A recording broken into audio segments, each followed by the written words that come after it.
Matinee show is brought to you by Livogen tonic. थकान और कमजोरी से दे आजादी। इतनी थकान, मैराथन भाग रहे हो? मैराथन? अरे मैं तो रोज ऐसे ही थकी रहती हूँ। थकान और कमजोरी खून में आयरन की कमी के लक्षण हैं। लीजिए लिवोजन टॉनिक। इसमें है ऑर्गेनिक आयरन और कई ऐसे तत्व जो दें थकान से आजादी।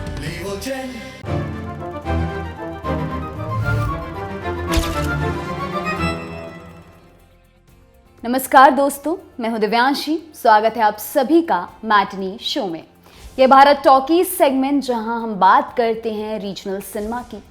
26 मार्च को एक मलयालम फिल्म का टीजर आया। नाम है कुरूप। कहानी है सुकुमार कुरूप की, केरल का कुख्यात क्रिमिनल। वो आदमी जिसकी कहानी केरल के लोगों के लिए दंत कथा बन गई और वहां की पुलिस के रिकॉर्ड पर धब्बा, जिसके दाग वो आज तक धोने में जुटे हुए हैं। 28 मई को आने वाली ये फिल्म सुकुमार कुरूप की कहानी बताएगी, लेकिन क्रिएटिव लिबर्टी के नाम पर कहानी से कितनी तोड़ मरोड़ की जाएगी इसका अंदाजा हम आप अभी नहीं लगा सकते। इसलिए आज हम आपको सुकुमार की असली कहानी बताएंगे। 37 साल पहले ऐसा क्या कांड किया था उसने कि पुलिस के भगौड़ों की लिस्ट में आज भी उसका नाम टॉप पर दर्ज है। जाते जाते बताएंगे फिल्म कुरूप की कुछ खास बातें। आपके लिए इस रोचक जानकारी को लाए हैं हमारे साथी यमन। तो आइए शुरू करते हैं। केरल का जिला आलपुझा, जगह है मावेलिकारा। तारीख 22 जनवरी 1984। सुबह करीब 4 बजे का वक्त है। घना कोहरा। इसी कोहरे को चीरते हुए एक आदमी मावेलिकारा पुलिस स्टेशन पहुंचा, बुरी तरह हांफते हुए, सांस पकड़। पुलिस को आगाह करता है। चावल के खेत के बीचों बीच एक काली एम्बेसडर गाड़ी धुआं धुआं हो रही है। ड्यूटी पर मौजूद हेड कांस्टेबल उसकी बात ध्यान से सुन रहा है, लेकिन वो व्यक्ति आगे जो कहता है उससे कांस्टेबल के होश उड़ जाते हैं। कहता है कि गाड़ी की ड्राइविंग सीट पर कोई बैठा है जिसका शरीर बुरी तरह झुलस चुका है। सुनकर पुलिस फौरन हरकत में आती है, घटनास्थल पर पहुंचती है। वहां भीड़ पहले ही जमा हो चुकी है। लोग तरह तरह की बातें कर रहे हैं कि शायद कोई एक्सीडेंट हुआ हो या गाड़ी सड़क से ट्रैक होकर खेत में उतर आई और उसी दौरान आग लग गई। इस सब के करीब 1 घंटे बाद घटनास्थल पर deputy superintendent of police PM Haridas पहुंचे। बारीकी से निरीक्षण किया। शक होने लगा ये कोई एक्सीडेंट नहीं, कहानी कुछ और है। शक गहरा हुआ जब सुराग मिलने लगे। गाड़ी के पास पड़ी माचिस की डिबिया, चप्पल की जोड़ी और रबर के दस्ताने। हवा में भी एक अलग किस्म की गंध थी, पेट्रोल की गंध। अब तक पुलिस गाड़ी से लाश को निकाल चुकी थी। बॉडी इस कदर जल चुकी थी कि उसे पहचानना तक मुमकिन नहीं था। पुलिस सर्जन को बुलाया गया। पोस्टमार्टम हुआ। हरिदास का शक सही निकला। जलने वाले शख्स की पहले ही हत्या की जा चुकी थी। मरने वाले शख्स के पेट में शराब और ईथर पाया गया। सर्जरी के दौरान मरीज को बेहोश करने के लिए ईथर दिया जाता है। वही ईथर अब इस व्यक्ति की बॉडी से मिलता है। ये भी पुलिस को अटपटा सा लगा, लेकिन इन सारे सवालों का जवाब तब मिलता है जब पता चलता कि ये व्यक्ति आखिर था कौन। इस घटना के कुछ समय बाद ही हाय तौबा मच गई। लोग बातें बनाने लगे कि मरने वाला शख्स पास ही के गांव चेरियानाड़ का रहने वाला सुकुमार कुरूप है, जो कुछ हफ्तों पहले ही गल्फ से लौटा है। सुकुमार के घर वाले भी पहुंचे लाश की शिनाख्त करने। जमकर रोना धोना हुआ। सुकुमार की साली के पति भास्कर ने पहचान लिया कि ये डेड बॉडी सुकुमार की ही है। हालांकि चेहरा पूरी तरह झुलस चुका था, फिर भी भास्कर ने लाश की कदकाठी देखकर पुलिस को बताया कि ये सुकुमार ही है। भास्कर के अनुसार ये गाड़ी भी सुकुमार की ही थी। हर तरफ बात फैल गई कि सुकुमार कुरूप की डेथ हो गई। अगले दिन के अखबार में छपा, गल्फ से आए मलयाली की हत्या। पुलिस ने लाश के पास से जो भी बरामद हुआ वो सुकुमार की फैमिली के सुपुर्द कर दिया, लेकिन उनके हाव भाव पर उन्हें शक होने लगा। उनका रोना धोना ड्रामा सा नजर आने लगा। इसलिए लगा दिया कुछ पुलिस वालों को उनके पीछे सादे कपड़ों में कि पता करो इस फैमिली में चल क्या रहा है। ठीक 2 दिन बाद ही पुलिस वाले हाजिर हुए। अपनी रिपोर्ट में बताया कि सुकुमार के घर पर तो उत्सव जैसा माहौल है, मीट बन रहा है। उस समय मीट सिर्फ खास खुशी के मौकों पर बनाया जाता था। अब पुलिस भांप गई कि मरने वाला शख्स सुकुमार नहीं। पुलिस की इस खोज के साथ अखबारों की हेडलाइन भी बदली। छपा कि लाश की पहचान अभी भी संदिग्ध है। 21 जनवरी 1984 की रात चको नाम का एक फिल्म रिप्रेजेंटेटिव थिएटर से बाहर निकला। रात काफी हो चुकी थी। उसे बस जल्दी घर लौटना था, अपनी प्रेग्नेंट बीवी शांतम्मा के पास।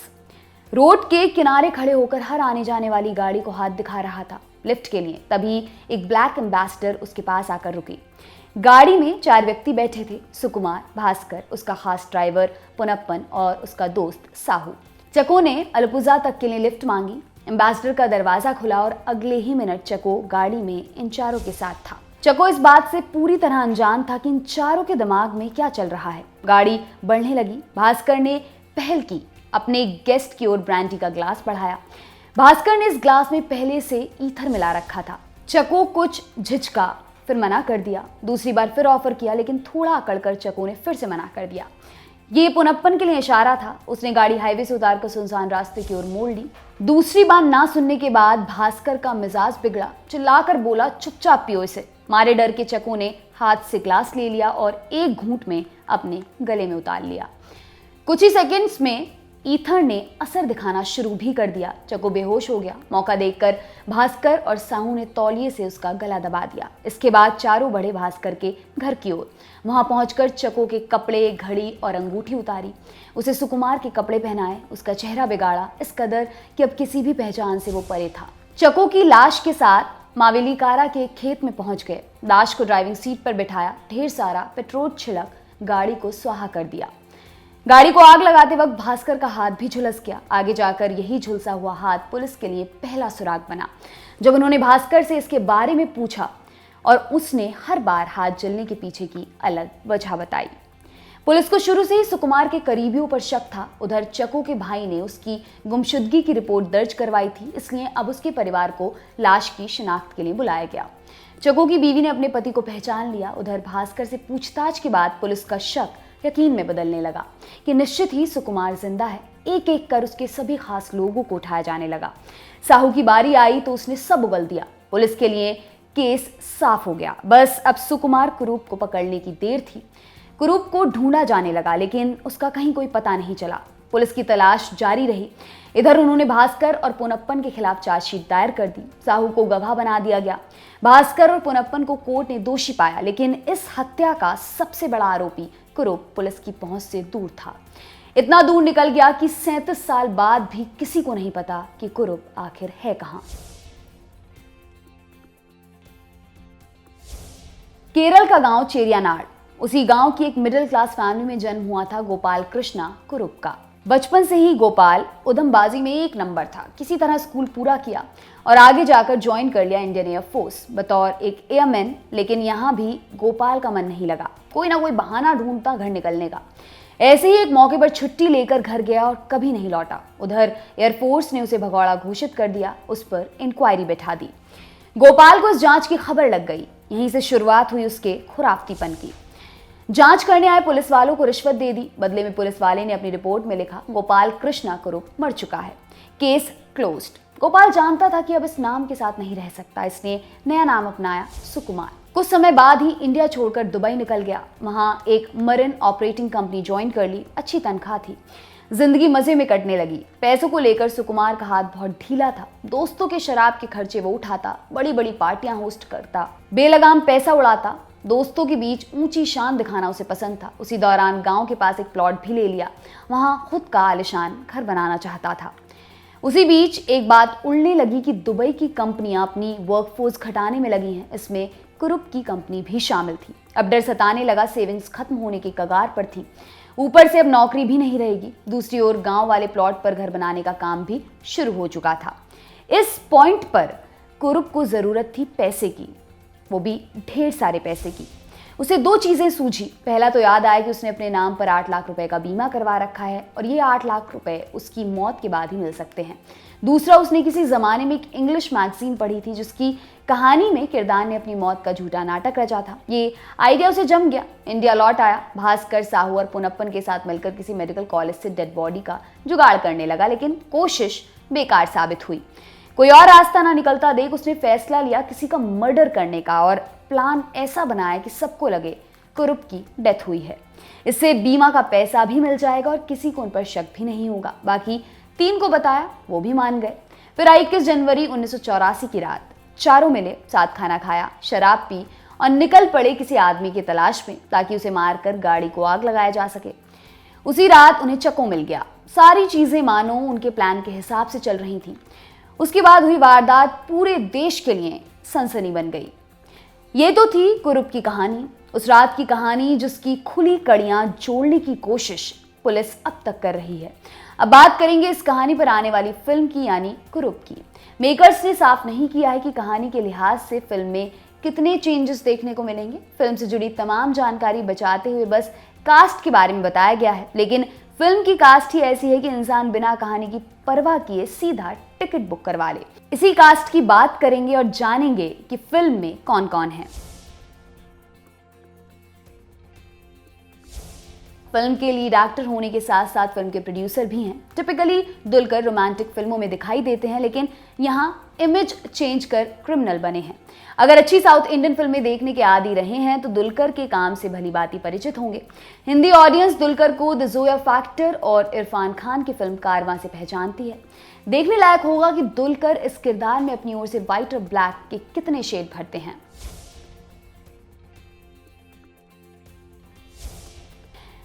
शोभिता धुलीपाला। शोभिता के किरदार को लेकर कुछ भी स्पष्ट रूप से नहीं कहा गया है। हालांकि देखकर लग रहा है कि फिल्म में वो कुरूप की पत्नी सरासम्मा का किरदार निभा रही हैं। पुलिस रिकॉर्ड्स के मुताबिक कुरूप की जिंदगी में उसकी पत्नी के अलावा किसी और औरत का जिक्र भी नहीं मिलता। संभावना है कि शोभिता यहाँ सरासम्मा बनी नजर आएंगी। कुरूप और सरासम्मा की लव स्टोरी भी टिपिकल कहानियों से अलग थी। दरअसल सरासम्मा कुरूप के घर पर काम करने वाली नौकरानी की बेटी थी। कुरूप को उससे प्यार हो गया, घर वाले बिगड़ गए। कोई और रास्ता ना देख कुरूप ने घर वालों की मर्जी के खिलाफ जाकर सरासम्मा से शादी कर ली। बाद में जब दुबई गया तो अपनी पत्नी को भी साथ ले गया। इंद्रजीत सुकुमारन। हर शातिर क्रिमिनल को लगता है कि वो सेफ है, उसके पीछे कोई नहीं, लेकिन ऐसे ही शाणे क्रिमिनल के पीछे लगा होता है एक पुलिस वाला। यहाँ वो पुलिस वाला बने हैं इंद्रजीत सुकुमारन। मलयालम सिनेमा के टॉप एक्टर्स में से एक हैं। करीब 90 से ऊपर फिल्मों में काम कर चुके हैं। यहाँ देखने लायक होगा कि इनके किरदार को deputy superintendent of police PM Haridas पर आधारित किया गया है या क्रिएटिव लिबर्टी लेते हुए कुरूप के यूनिवर्स में नया किरदार रचा गया है। शाइन टॉम चको। टॉम फिल्म में एक अहम किरदार में नजर आएंगे। हालांकि ज्यादातर एक्टर्स की तरह इनके किरदार पर भी कोई डिटेल नहीं दी गई है, लेकिन एक बात तय है, किरदार कोई भी हो, कितना भी बड़ा हो, ये अपनी छाप छोड़ने में कामयाब रहेंगे। हम ऐसा कह रहे हैं इनकी एक फिल्म के आधार पर। फिल्म थी 2019 में आई मलयालम फिल्म इश्क। वहां टॉम ने नेगेटिव किरदार निभाया और इस कदर निभाया कि देखने वाला असहज हो जाए, उनके किरदार पर गुस्सा आने लगे। कुरूप में क्या कमाल दिखाएंगे इसका पता 28 मई को ही चलेगा। जब भी किसी क्रिमिनल की लाइफ पर फिल्म बनती है, लोग दो धड़ों में बंट जाते हैं। एक कहता है अपराधी को हीरो बनाकर दिखाया गया है, उसे ग्लोरीफाई किया गया है। दूसरा कहता है कि सिनेमा डायरेक्टर का मीडियम है तो उसे अपनी बात किस ढंग से कहनी है, उसकी आज़ादी तो मिलनी ही चाहिए। हॉलीवुड क्लासिक गुडफेलास से लेकर बॉलीवुड की once upon a time in Mumbai भी इस बहस के बीच बढ़ती रही है। ऐसा ही कुछ कुरूप के साथ भी हुआ। दरअसल 28 जुलाई 2020 को फिल्म का फर्स्ट लुक टीजर रिलीज हुआ, जिस पर चको के परिवार ने नाराजगी जताई। एक्टर और प्रोड्यूसर्स पर आरोप लगाए कि वो कुरूप को हीरो की तरह दिखाने की कोशिश कर रहे हैं। टीजर में दुलकर का किरदार कहता है, मैं फैसला करूंगा कि मैं कब पकड़ा जाऊंगा। चको के परिवार ने इस पर भी आपत्ति जताई, कहा कि यहाँ एक खूनी को हीरो की तरह दर्शाया जा रहा है। चको के बेटे जितिन ने प्रेस कॉन्फ्रेंस की। उनकी मां शांतम्मा भी वहां मौजूद थी। जितिन ने कहा, हर मलयाली की तरह बचपन से मैं भी कुरूप के नाम से डरता रहा हूँ, एक खूनी जो कानून के हाथ से निकल गया। लेकिन फिल्म उसे एक एंटी हीरो वाली इमेज दे रही है। फिल्म में मेरे पिता का क्या रोल है? मेकर्स कुरूप को ग्लोरीफाई करने में लगे हैं। चको के परिवार ने मेकर्स के सामने एक शर्त रखी कि रिलीज से पहले फिल्म उन्हें दिखाई जाए और जिन सीन्स पर उन्हें आपत्ति है उन्हें फिल्म से हटाया जाए। जितिन और उनकी मां ने मेकर्स को आपत्तिजनक सीन्स हटाने के लिए लीगल नोटिस भी भेजा है। फिल्म रिलीज होने को अभी करीब 1 महीना है और मेकर्स की तरफ से इस लीगल नोटिस पर कोई ऑफिशियल जवाब नहीं आया है। कुरूप की कहानी से जनता का मुंह नया नहीं है, बहुत पुराना है। इंटरनेट पर अलग अलग किस्म की कॉन्स्पिरेसी थ्योरीज हैं कि कुरूप कहाँ गया, उसका क्या हुआ जैसी बातों को लेकर। ऐसा भी नहीं है कि दुलकर की फिल्म पहली कोशिश है कुरूप की पॉपुलैरिटी को भुनाने की। मलयालम सिनेमा पहले भी इस अनसुलझी मर्डर मिस्ट्री को 2 बार बड़े पर्दे पर ला चुका है। साल 1984 वो साल जब कुरूप भयंकर तरीके से सुर्खियों में था। इसी साल के जनवरी महीने में उसने चको की हत्या की थी। डायरेक्टर बेबी ने भी उसी साल कुरूप की कहानी को भुनाने का फैसला लिया और बना डाली NH-47। साफ साफ नहीं कहा गया कि ये कुरूप की कहानी थी, लेकिन प्लॉट वही था। एक आदमी जो अपनी कंपनी से बीमा का पैसा ऐंठना चाहता है, इसी के तहत प्लान बनाता है किसी और का मर्डर कर उसे अपनी जगह देने की, मगर लास्ट में पकड़ा जाता है। मेकर्स को लगा था कि कुरूप भी एक ना एक दिन पकड़ा जाएगा, इसलिए कहानी का ऐसा एंड रखा गया। किसे मालूम था कि कुरूप हमेशा मोस्ट वांटेड क्रिमिनल्स की लिस्ट में ही बरकरार रहेगा। इसे डायरेक्ट किया award winning director Adoor Gopal Krishnan ने, जिनकी फिल्में फिल्म स्कूल्स में पढ़ाई जाती हैं। कहानी थी पुरुषन की। एक बेरोजगार आदमी, सारा घर खर्च बीवी उठाती है, तभी पुरुषन को एक जॉब ऑफर आता है, वो भी दुबई से। अच्छी नौकरी के साथ मोटा पैसा। पुरुषन के दिन फिर जाते हैं, हालत सुधरने लगती है, लेकिन बदलते हालात के साथ उसका लालच भी बढ़ने लगता है।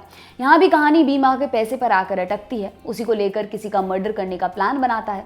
हालांकि असली कहानी की तरह पुरुषन के साथ ही पकड़े जाते हैं और वो पुलिस को चकमा देकर फरार हो जाता है। सुकुमार कुरूप आज तक पकड़ा नहीं गया। संभावना है कि वो देश या दुनिया के किसी कोने में हो। संभावना ये भी है शायद इस समय एपिसोड भी देख रहा हो। बची हैं तो बस संभावनाएं। फिल्म 28 मई को थिएटर्स पर रिलीज होगी। मलयालम समेत फिल्म हिंदी, तमिल, तेलुगु और कन्नड़ा भाषा में रिलीज की जाएगी। तो आज के एपिसोड में बस इतना ही। आपके लिए एपिसोड लिखा था हमारे साथी यमन ने। आपको ये एपिसोड कैसा लगा कमेंट करके हमें ज़रूर बताइए। मुलाकात होगी अगले एपिसोड में, तब तक के लिए बहुत शुक्रिया।